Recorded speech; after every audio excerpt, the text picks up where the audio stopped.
Magandang araw mga kapuso, narito po ang mga kapanapanabing naganap dito lamang po sa Born to Shine na inaabangan po ng sambayanan.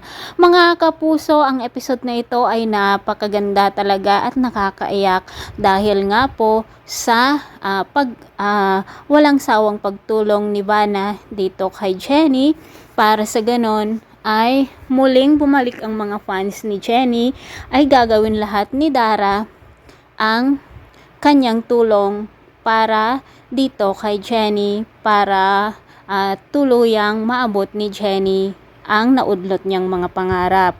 Sa pagsasalita nga ni JC dito kay Chika Nene at pagpapaliwanag niya na hindi inagaw ni Jenny si JC na nobyo ni Megan ay naliwanagan ang mga fans dati ni Jenny at bumalik nga ang mga ito mga kapuso. Dahil nga sobrang takot na takot si Dara at Monica dito sa solo artist ni Jenny ay sinabayan nila ang pag-perform din ng Yumi sa araw mismo ng perform ni Jenny. Ngunit mga kapuso, ito ang napakasaklap.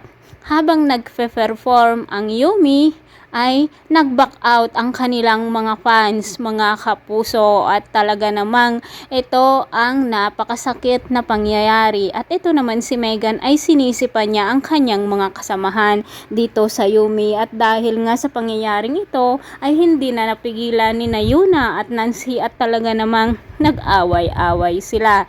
Hindi naman kasalanan ng kasamahan ni Megan ang pag-back out ng mga fans, no? Napakakitid talaga ang utak nitong si Megan. Siya nga ang may kasalanan dahil sa kanyang mga ginawa dito kay Jenny at talagang hindi deserve ni Megan ang maging leader.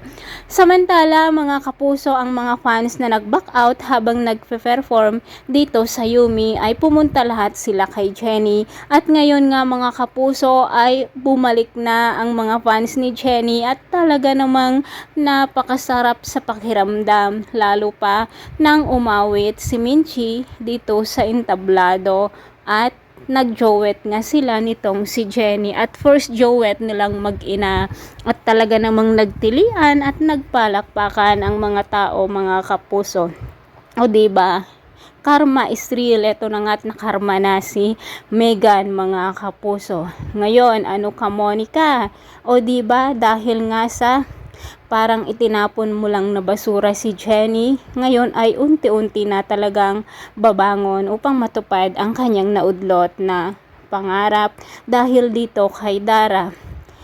Ang susunod po nating panoorin ngayon ay ang pakikipag-collab ng BGYO dito kay Jenny at talaga namang napakasaya ang pangyayaring ito dahil nga ang buong akala ng Yumi ay sa kanila makikipag-collab ang BGYO, ngunit laking gulat nila nang sinabi ng leader ng BGYO na hindi na sila makikipag-collab dito, lalo pa nang marinig ng leader nila ang pambubuli ni Megan dito kay Jenny. Si Jenny nga ang napili ng mga BGYO na makikipag-collab sa kanila at talaga namang masayang masaya itong si Jenny. Ang dami ng mga projects na nakuha ni Vanna para dito kay Jenny, mga kapuso. At ngayon ay makikilala nga ni Jenny ang husband nitong si Vanna, ang musical director o isa sa pinakatanyag na pinuno ng musika at parang siya ang magiging punong direktor talaga nitong si Jenny. Mukhang may nakaraan si Dara at Vanna, mga kapuso. Ang akala ko o ang iniisip ko ngayon ay si Dara naging kabit niyang asawa nitong si Vanna at baka nga ang bunga ng kanilang relasyon ay walang iba kundi si Megan At eto na nga ang plot twist dito mga kapuso. Kaya pinupursige ni Vanna na maging sikat si Jenny para labanan at makuha ang trono nitong si Dara para na rin sa kanyang paghihiganti. O di ba mga kapuso, abangan po natin kung kailan mangyayari ang pangyayaring ito. Maraming salamat mga kapuso sa walang sawang pagsubaybay. See you on my next video. God bless!